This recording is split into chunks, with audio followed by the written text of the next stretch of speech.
दोस्तों, क्या चुनाव की तारीख से पहले कर्नाटक में भाजपा हो जाएगी बर्बाद?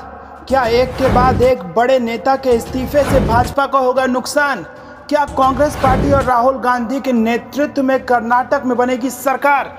दोस्तों, बेहद बड़ी खबर इस वक्त आ रही है कर्नाटक से, जहां पर भाजपा के पैरों तले जमीन खिसक चुकी है। आपको बता दें कि ऐसे नेता जिसने भाजपा को कर्नाटक में बनाया, खड़ा किया और इतनी बड़ी पार्टी बनाई, उन्होंने भारतीय जनता पार्टी से इस्तीफा दे दिया है। और दोस्तों, इतना ही नहीं, इस्तीफा देने के बाद कांग्रेस पार्टी ज्वाइन कर ली गई है। जी हां दोस्तों, आपको बता दें कि हम किसी और की नहीं बात कर रहे, बल्कि बीजेपी के सबसे बड़े नेता शेट्टार की बात कर रहे हैं, जो कि यहां पर पूर्व मुख्यमंत्री रह चुके हैं, जगदीश शेट्टार। जी हां दोस्तों, कर्नाटक के पूर्व मुख्यमंत्री कांग्रेस में शामिल हो चुके हैं। एक ऐसे नेता जिन्होंने भाजपा को अपनी मेहनत करके वहां पर खड़ा किया था, बनाया था, उन्होंने आज खुद भाजपा को छोड़ दिया है और भाजपा को छोड़ने के बाद कांग्रेस पार्टी ज्वाइन कर ली है। जिसके बाद सुरजेवाला ने एक ट्वीट किया है और कहा है कि एक नया अध्याय, एक नया इतिहास और एक नई शुरुआत।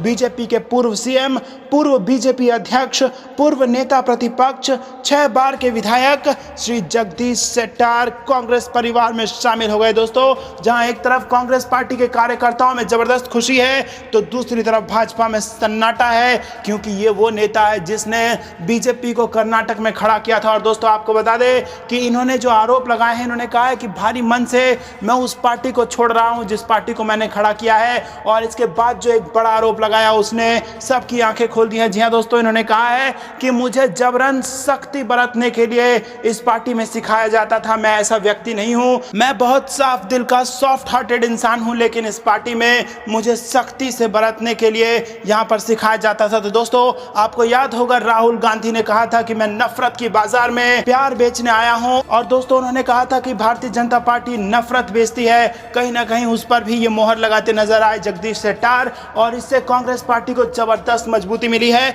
और चुनाव की तारीखें जैसे जैसे नजदीक आ रही है, दोस्तों, एक के बाद एक नेता भारतीय जनता पार्टी से इस्तीफा दे रहे हैं और भाजपा में पट्टा लगा रहे हैं। आपको क्या कुछ लगता है, कमेंट में जरूर बताइए। रुक करते हैं अगली ब्रेकिंग न्यूज की तरफ। कर्नाटक की रैली में जमकर दहाड़े राहुल गांधी, बोले लोकतंत्र पर हमला कर रहे हैं आरएसएस, बीजेपी के लोग, देश में फैलाई जा रही है नफरत। जी हां दोस्तों, कर्नाटक चुनाव को लेकर प्रचार में धार दिखनी शुरू हो गई है। कांग्रेस ने चुनाव जीतने के लिए अपनी पूरी ताकत जमीन पर झोंक दी है। कांग्रेस के वरिष्ठ नेता राहुल गांधी राज्य के बीदर में थे और इस दौरान उन्होंने भाजपा पर जबरदस्त तरीके से निशाना साधा। राहुल गांधी ने कहा कि भारत में अगर पहली बार लोकतंत्र की बात किसी ने की और उसे रास्ता दिखाया तो वो बसवन्ना जी थे। और इसके साथ ही उन्होंने कहा कि दुख की बात यह है कि आज आरएसएस और भाजपा के लोग लोकतंत्र पर हमला कर रहे हैं। उन्होंने कहा कि बसवन्ना जी की सभी की भागीदारी, सभी के लिए एक जगह और सभी को एक साथ आगे बढ़ाना चाहिए। कि सोच पर भाजपा और आरएसएस द्वारा हमला किया जा रहा है, वो भारत में नफरत और हिंसा फैला रहे हैं। और इसके साथ ही राहुल गांधी ने वहां के लोगों से कई वादे किए और कहा कि चुनाव जीतने के बाद कांग्रेस पार्टी की सरकार कर्नाटक में जो 4 वादे कर रही है, उसको जल्द से जल्द पूरा करेगी।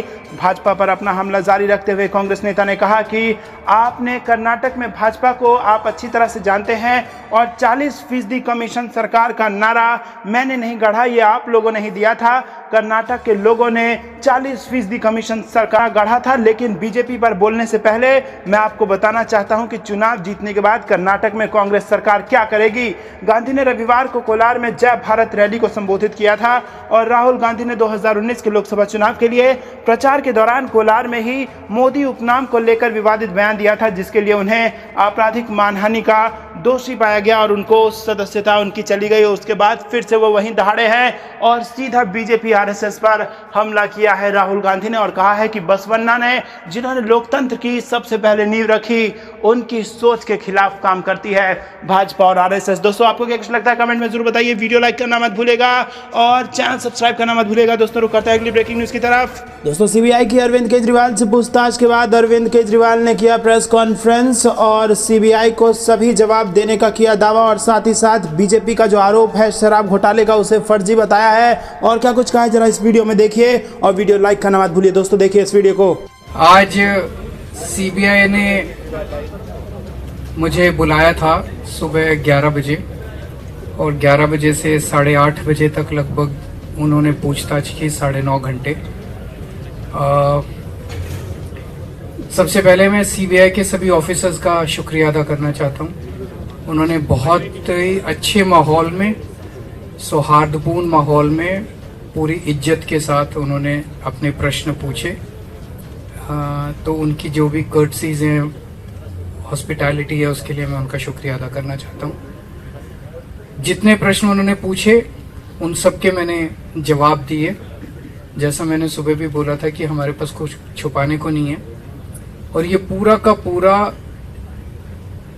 कथित एलिज्ड शराब घोटाला झूठ है, फर्जी है और गंदी राजनीति से प्रेरित है। आम आदमी पार्टी एक कट्टर ईमानदार पार्टी है। ईमानदारी, कट्टर ईमानदारी हमारी बेसिक आइडियोलॉजी है,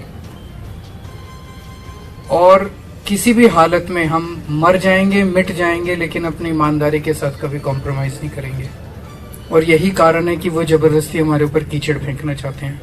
दोस्तों, वीडियो लाइक करके कमेंट में अपनी राय बताइए। इसी के साथ दूसरी खबर आ रही है, जहां पर संजय सिंह ने ईडी को लेकर कुछ गंभीर आरोप लगाए हैं और ईडी पर झूठ बोलने का आरोप लगाया है। क्या कुछ संजय सिंह ने कहा है, जरा देखिए इस वीडियो में, और वीडियो को लाइक करके चैनल सब्सक्राइब करना मत भूलिएगा। देखिए इस वीडियो को। देखिए, ऐसा है कि अगर इस देश की जांच एजेंसियां सरकारों को गिराने के लिए काम करेंगी तो उसकी चर्चा विधानसभा और लोकसभा में नहीं होगी तो कहां होगी?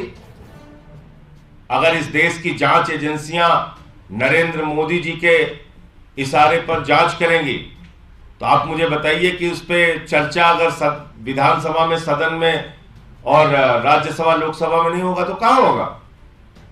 ईडी के बारे में मैंने बताया तो आपको डिटेल।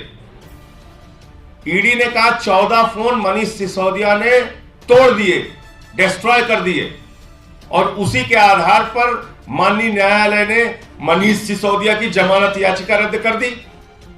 इतना बड़ा झूठ ईडी बोल रही है, इतना बड़ा झूठ। अब बताइए, इसकी चर्चा होनी चाहिए नहीं होनी चाहिए? एक राज्य के शिक्षा मंत्री को, एक उप मुख्यमंत्री को उठा के आपने जेल में डाल दिया झूठे बयान के आधार पर। 6 लोग अब तक लिखकर दे चुके हैं न्यायालय में। उसका भी सच मैंने उजागर किया था कि भाई हमसे दबाव बनाकर जबरन बयान लिया गया। इसकी चर्चा विधानसभा में, लोकसभा में, राज्यसभा में नहीं होगी तो कहां होगी? मैंने तो खुद ईडी के मिसयूज का मामला देश के संसद में उठाया, राज्यसभा में उठाया तो बंद कर दो राज्यसभा। एलजी साहब को बोलो जाके राज्यसभा भी बंद कर दे। मैंने उठाया था ईडी के मिसयूज का मामला। उनके 3000 छापेमारी में 0.5% कन्विक्शन रेट का, और मुझे प्रिविलेज कमेटी का नोटिस मिला है। मैं वहां सारे साक्ष्य दे रहा हूं ईडी किस तरीके से मिसयूज करती है अपने पावर का। और ऐसे ही खबरों से अपडेट रहने के लिए हमारे चैनल को सब्सक्राइब करना ना भूलें।